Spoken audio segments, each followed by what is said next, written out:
मध्य प्रदेश के रतलाम जिले के गांव गुणावत का जवान सीआरपीएफ में 22 वर्षों से अधिक अपनी सेवाएं देने के बाद पप्पू सिंह पवार का सेनापति होकर अपने गृह नगर लौटने पर जगह जगह ग्रामीणों द्वारा स्वागत किया गया एवं घरों से फूल बरसाए गए। घर पहुंचने पर मां ने पप्पू सिंह की आरती उतारी और तिलक लगाकर दुलार किया। आपको बता दें कि गुणावत गाँव सेना और पुलिस के जवानों की नर्सरी कहा जाता है। यहाँ के करीब 2 दर्जन युवा भारतीय सेना सहित अन्य जगह ड्यूटी कर देश सेवा कर रहे हैं। सीआरपीएफ के जवान पप्पू सिंह सर्वप्रथम शहीद कन्हैयालाल जाट की प्रतिमा पर पहुंचे, जहां उन्होंने माल्यार्पण की। उसके पश्चात वे नगर में पहुंचे, जहां उनका अलग अलग संगठनों द्वारा जोरदार स्वागत किया गया।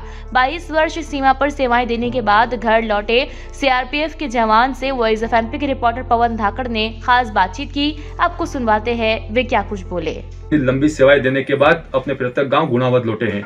आइए हम सीधे इनसे बात करते हैं कि इनका 22 साल देश सेवा में किस तरह गुजरा और क्या क्या इन्होंने अपनी आंखों से देखा है। सबसे पहले तो वॉइस ऑफ एमपी में आपका स्वागत है। Thank you. 22 साल आपने लगातार देश सेवा करी है, इसको लेकर आप क्या कुछ कहेंगे? आप अपने घर पे लौटे, आप अपने वतन लौटे हैं। सर देखिए, देश सेवा की बहुत अच्छा लगा और एक समय आता है कि इंसान के साथ में कि फिर वो समाज से, परिवार से जुड़ना चाहता है। लेकिन इन 22 वर्षों में बहुत कुछ देखा है। जैसे बात करें कि जब भर्ती हुए थे 2001 में, तो उस समय हालात कुछ और थे, आज हालात कुछ और हैं। उस समय कनेक्टिविटी नहीं थी, सोशल मीडिया नहीं था, तो काफ़ी कुछ चीज़ों का सामना करना पड़ता था। लेकिन आज की डेट में काफ़ी कुछ चीज़ें आसान हो गई है। जैसे सोशल मीडिया हो गया है, उसके थ्रू आपको हर चीज़ अवेलेबिलिटी हो जाती है। उस समय जब हम भर्ती हुए तब कागज़ पत्री से काम चलता था, लेटर से काम चलता था, टेलीफोन घर में हुआ करते थे, लैंडलाइन हुआ करते थे, मोबाइल नहीं हुआ करते थे, तो कनेक्टिविटी भी कम होती थी। लेकिन आज की डेट में देखा जाए तो सोशल मीडिया का ज़माना है, बहुत कुछ बदल चुका है। बाकी बात करें तो मैं 2001 में भर्ती हुआ। मैंने चेन्नई में ट्रेनिंग किया 11 महीने की। उसके बाद मेरी फर्स्ट पोस्टिंग हुई त्रिपुरा, जो कि बांग्लादेश बॉर्डर के नज़दीक है। वहाँ मैंने 3 साल निकाले। 2005 में जम्मू कश्मीर में आया। जम्मू कश्मीर में उस समय हालात बहुत ही ख़राब थे। काफ़ी कुछ देखा, साथ में जवानों को शहादत होते हुए भी देखा। उसके बाद वहाँ से फिर 2008 में मैं मिजोरम पोस्टिंग हुआ। 2 साल वहाँ निकाले, जो कि बिल्कुल वेस्टर्न कल्चर है। उसके बाद वहाँ से जब नीमच पोस्टिंग हुई तो 4 साल फैमिली साथ में रखने का मौका मिला। वैसे फौज में बहुत कम मौका मिलता है, बहुत सारों को मिलता है, बहुत सारों को नहीं मिलता है। बाकी उसके बाद 2015 में ऐसे क्षेत्र में पोस्टिंग हुई, नक्सली क्षेत्र में, जहाँ पर कि जब मेरी पोस्टिंग उसी से जस्ट 5 महीने पहले 14 लोगों का एक बहुत बड़ा नरसंहार हुआ था और वहीं पोस्टिंग हुई। तो कहीं न कहीं एक वो भी था कि डर भी था और काफ़ी कुछ वहाँ भी देखा। सामने से लोगों को आईडी ब्लास्ट में उड़ते देखा, लेकिन वहाँ पर भी 3 साल ऊपर वाले की दया दृष्टि से अच्छे निकले। उसके बाद मेरी पोस्टिंग होती भोपाल, जहाँ मैंने 5 साल लगभग निकाले। उसके बाद जून 2023 में मेरी पोस्टिंग हुई न्यू गोगईगांव, आसाम में, और वहाँ से 31/12/2023 को मैं वीआरएस लेके वापस अपने गाँव लौटा। आपने नक्सली इलाकों में भी आप रहे हैं, वहाँ पर किस तरह से प्रहार देखा, किस तरह से सरकार ने आपकी सेवाएं आपको मुहैया करवाई, क्या क्या उसको लेकर क्या कहेंगे? सरकार की तरफ से जब वहाँ पे कोई घटना होती थी, उसको लेकर सरकार किस तरह एक्शन में रहती थी वहाँ पे? सर देखिए, बात करें जब 2015 में मैं गया तो कनेक्टिविटी इतनी अच्छी नहीं थी। उस समय काफ़ी कुछ ऐसा होता था कि जब बंद हो जाता था तो 8-8 दिन कहीं बाहर नहीं निकल सकते थे। लेकिन आज की डेट में देखा जाए तो कनेक्टिविटी भी बहुत अच्छी हो गई। पहले वहाँ आईडी ब्लास्ट हुआ करती थी, अब जो रोड बन रहे हैं वो डायरेक्ट सीमेंट कंक्रीट के हो रहे, ताकि वो ख़त्म हो गया। हालांकि जो गांव और दूर दराज के क्षेत्र है, वहाँ जो पहले जो आइडिया बिछा रखी है और कुछ कुछ घटनाएं अभी भी हो रही है। नक्सलवाद पूरी तरीके से ख़त्म अभी भी नहीं हुआ है। सरकार और प्रशासन अपनी तरफ से अपनी जो भी कोशिश है वो कर रहे हैं। उसके ऊपर मैं ज़्यादा कुछ नहीं बोल सकता, क्योंकि एज ए मैं डिफेंस से हूँ और डिफेंस में राजनीति को लेकर कुछ नहीं बताया जाता कि आप वहाँ की सरकार क्या कर रही क्या नहीं। बाकी प्रशासन और सरकार हर तरीके से मदद जितना हो सका मदद करती है। वैसे अगर बात करें तो सीआरपीएफ का मूल उद्देश्य क्या रहता है? सर सीआरपीएफ का मूल उद्देश्य आंतरिक सुरक्षा है जी। आंतरिक सुरक्षा इट मीन्स कि आपको देश के अंदर की जितनी भी गतिविधियां है हर जगह आपको तैनात किया जाता है। जैसे आपको नक्सलवादी इलाके में, आपको आतंकवादी इलाके में, आपको इलेक्शन में, हर जगह, मतलब कि ऑल इन वन एक एशिया का ऐसा सबसे बड़ा पैरामिलिट्री फोर्स है जिसको कि हर ड्यूटी दी जाती है। उनको पुलिस के साथ भी ड्यूटी करनी पड़ती है, फौज के साथ भी ड्यूटी करनी पड़ती है, हर जगह उनको ड्यूटी करनी पड़ती है। अधिकारियों का व्यवहार से किस तरह से आप संतुष्ट रहे वहाँ पे? सर देखिए, अधिकारियों का व्यवहार अपने ऊपर है। हम अगर संतुष्ट है, हमारा काम अच्छा है तो अधिकारी भी अच्छे हैं। हाँ, कहीं कहीं लगता है थोड़ा समय पे छुट्टी नहीं मिलना, उसके बहुत सारे कारण होते हैं। हालांकि मीडिया में कुछ चीज़ें अफवाह भी फैलती है कि हालांकि कुछ चीज़ें कहाँ तक सही भी है, किसी के साथ होती है, किसी 100 में से 1-2 के साथ ऐसी चीज़ें होती है कि उनको समय से छुट्टी नहीं मिलता या किसी अफसर से कुछ हो जाता है वाद विवाद, तो उनको थोड़ा सा टॉर्चर किया जाता है। बाकी ऐसा कुछ नहीं है। अधिकारियों का और जवानों का सबका तालमेल बहुत अच्छा रहता है और सबका मेल मिलाप बहुत अच्छा रहता है। गुनावत अगर देखा जाए तो यहाँ से कई सैनिक देश सेवाएं कर रहे हैं, अलग अलग क्षेत्रों में अपनी सेवाएं निरंतर प्रदान कर रहे हैं। क्या कहेंगे उन सभी को लेकर आप? सर देखिए, गुनावत में बात करें फोर्स की तो 2001 से फोर्स का शुरू हुआ, फोर्स में जाने वाले, और आज इतने लोग चले गए। और आज जिस तरीके से यहाँ का माहौल है हमारे गांव का, बहुत ही ज़्यादा अच्छा माहौल है देशभक्ति के प्रति। आप देख रहे हैं, कल भी अगर आपने देखा हो तो जो गांव वालों का जो सम्मान था इतना बेहतरीन तरीके से, और आसपास के गांव वालों ने जो, जैसे हमारा रतलाम जिले का एक संगठन है, सैनिक संगठन, उसमें टोटल आर्मी पैरामिलिट्री फोर्स सारे हैं, सब लोगों ने इतना अच्छा सम्मान किया और गांव वालों ने इतना प्यार दिया, सम्मान दिया, उसके लिए सबका मैं धन्यवाद देता हूं। सर्वप्रथम आप जब अपने गांव प्रत्येक गांव में लौटे, सबसे पहले आप जो पिछले वक्त जो घटित घटना हुई थी, आप उनकी वीरांगना से मिलने गए थे या उनकी प्रतिमा पे आपने पुष्पार्पण किया, क्या कहेंगे इसको? सर सबसे पहले तो हमारा शुरुआती हमारे गांव वहीं से हुई थी जहां से हमारे शहीद कन्हैयालाल जाट की प्रतिमा है। सबसे पहले वहीं से हमने उनको सैल्यूट किया, उनका माल्यार्पण किया, उसके बाद फिर गाँव वालों का आशीर्वाद लेने में गाँव में। किस तरह का आपके आगमन पर, किस तरह ग्रामीण क्षेत्रों में या दूर दूर दराज से लोग आए थे, किस तरह का उत्साह के द्वारा देखा गया है? सर मुझे एक्सपेक्ट भी नहीं कर पा रहा था कि इतना ज़्यादा सम्मान होगा। मैंने सुना हमारे पहले भी 3 फौजी हमारे गांव से आए थे, उनका मैं नहीं देख पाया था कारणवश छुट्टी नहीं मिलने की वजह से, लेकिन जितना मुझे सम्मान मिला या गाँव वालों ने सम्मान दिया, वाकई में बहुत ही अच्छा लगा। और इतना अच्छा लगा कि मैं उसको बयान नहीं कर सकता। कन्हैयालाल जाट जी हमारे बीच में आज भी है, हम सभी की यादों में बसे हुए हैं, उनको लेकर आप क्या कहेंगे? सर देखिए, आज कन्हैयालाल जाट शहीद हो गए हैं, लेकिन उनकी जो नाम है अजर अमर है और अजर अमर रहेगा, गांव में नहीं पूरे हमारे इलाके में। क्योंकि जिस तरीके से उन्होंने साथ दी थी और हमारे गांव वालों का उनके प्रति और हमारे सैनिक संगठन का, हमारे जो जितने भूतपूर्व सैनिक है और जितने आज सैनिक कार्यरत है, सबके दिल में वो हमेशा बसे रहेंगे, पूरे गाँव के दिल में बसे रहेंगे। और मैं बताना चाहूँगा सर कि वो एक हमारे लिए प्रेरणा के स्रोत हैं, कन्हैयालाल जाट। जब आपने कहा कि धारा 370 टूटी, आप उसके साक्षी रहे, क्या किस तरह का माहौल 370 टूटने के बाद वहां आपने देखा? किस तरह का खुशी थी, किस तरह का माहौल वहां था? सर देखिए, जब धारा 370 टूटी तो इट मीन्स 4-5 तारीख को सुबह तक किसी को पता नहीं था क्या होने वाला है। जब 5 तारीख को सुबह उठते हैं, अपना मोबाइल चेक करते हैं तो नेटवर्क गायब था, नेटवर्क पूरी कनेक्टिविटी ख़त्म कर दी थी, तो पता नहीं चला क्या हो रहा है। लेकिन धीरे धीरे जब 2-3 घंटे हुए तब पता चला कि धारा 370 तोड़ दी गई, तो कहीं कहीं मन में हर्षोल्लास था कि जो एक काम कभी नहीं हुआ था और वो हुआ है, खासकर फोर्स के लिए। सबके लिए तो हुआ वो बात अलग है, लेकिन खासकर फोर्स, क्योंकि 370 टूटने से पहले जो वहाँ फोर्स का जो एक सम्मान था वो इतना नहीं होता था, लेकिन धारा 370 टूटने के बाद आज हालात ये है। पहले हमारी फोर्स को पत्थरबाजी का सामना करना पड़ता था, आज उसका सामना नहीं करना पड़ रहा। आतंकवादी गतिविधियां कम हुई है, तो बहुत मतलब अच्छा एक पॉजिटिव, देश के हिसाब से तो पॉजिटिव सेंस है, बाकी फोर्स के हिसाब से बहुत ज़्यादा पॉजिटिव सेंस। कहीं ना कहीं हम देख सकते हैं कि अब हमारा देश सुरक्षित हाथों में। सर देखिए, सुरक्षित हाथों में है ये बात मैं कह सकता हूँ, लेकिन कहते हैं कि थोड़ा बहुत कुछ ना कुछ चलता रहेगा। वो सतयुग त्रेतायुग से ही चलता आ रहा है कि जहाँ न्याय है वहाँ अन्याय होगा, जहाँ हिंसा है वहाँ, जहाँ अहिंसा है वहाँ हिंसा कुछ ना कुछ थोड़ी बहुत होती रहेगी। क्योंकि जहाँ तक राजनीति की बात करें, कुछ लोग अपनी रोटियां सेकने के लिए लोगों को उत्तेजित करते हैं, और उन लोगों को जो ना समझ है वो लोग उस राह पे चल देते हैं कि वो अपना करियर बर्बाद करते हैं। लगातार आप वहाँ ड्यूटी पे ड्यूटी रहते थे, ऐसा कोई मौका आता था जब अंधाधुंध फायरिंग भी आपने देखी है, तो उस समय परिवार को लेकर किस परिवार की भी याद आई होगी? क्या परिवार से किस तरह से आपका क्वांटिटी जुड़ी रहती है? परिवार से कितने दिनों में आपकी बात होती है? क्या कुछ यहाँ का और वहाँ का बताइए। सर देखिए, जब हम भर्ती हुए थे तब तो लैंडलाइन का ज़माना था, तो उस समय तो 1-2 दिन में कनेक्टिविटी होती थी। जैसे त्रिपुरा जैसे दुर्गम इलाके में जहाँ फ़ोन की सुविधा कम थी, तो जब भी ऑन ड्यूटी जाते थे तब मौका मिलता था तो कनेक्टिविटी बनी रहती थी।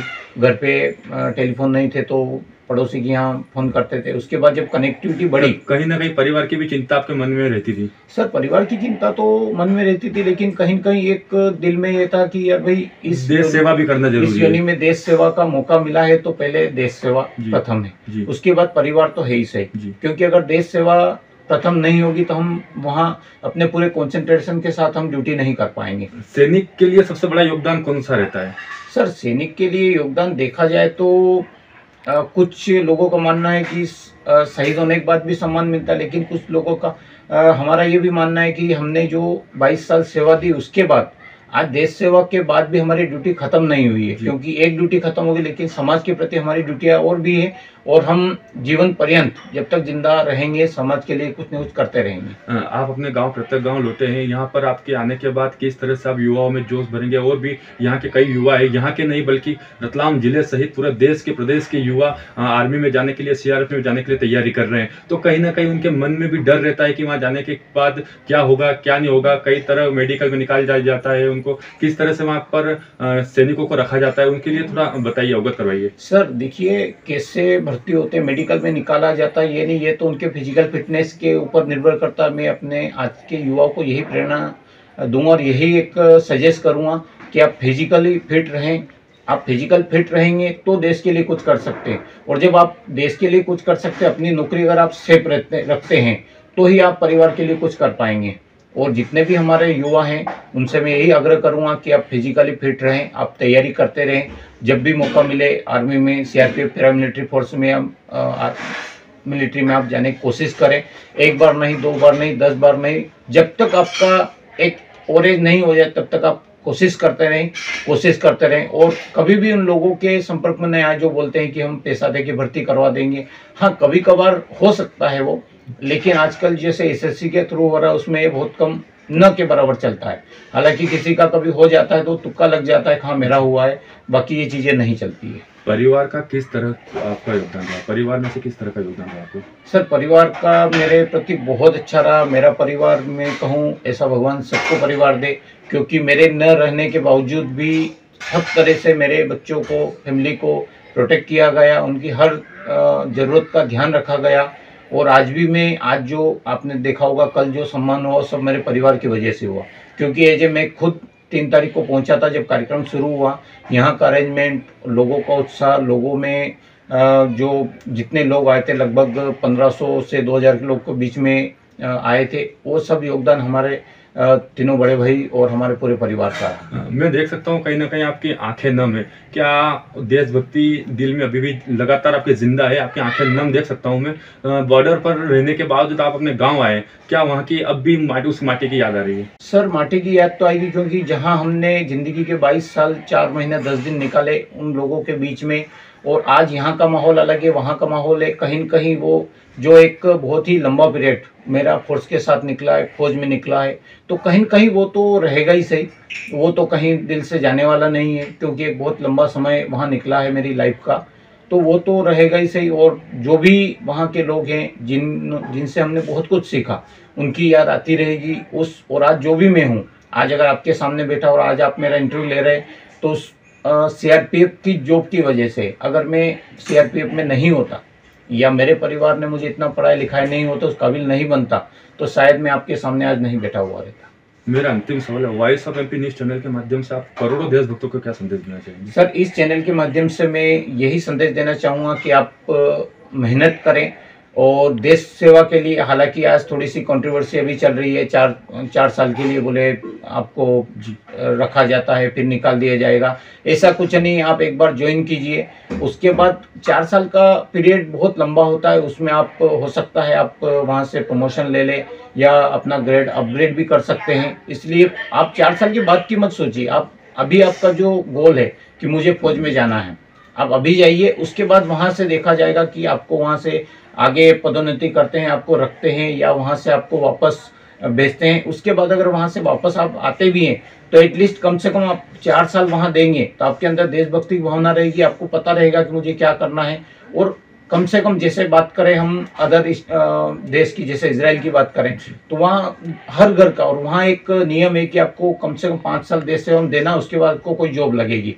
तो अगर जो बंदा 5 साल देश सेवा कर ले तो उसके अंदर देश सेवा की भावना आ जाती है और देश के लिए वो कभी भी कुछ भी करने को तैयार रहता है। क्योंकि अगर वो, जैसे आज मैं बात करूं, मैं आज फौज से रिटायर्ड हो गया, लेकिन मेरे अंदर देशभक्ति की भावना आज भी है और आज भी अगर देश को मेरी जरूरत है और कहीं मुझे बुलाया जाता है या मेरी कहीं जरूरत है, मैं हमेशा 24 घंटे तैयार रहूँगा। आपकी वहाँ जाने की, फोर्स में जाने की प्रेरणा आपको किससे मिली, या बचपन से आपको था कि मुझे फोर्स में जाना है?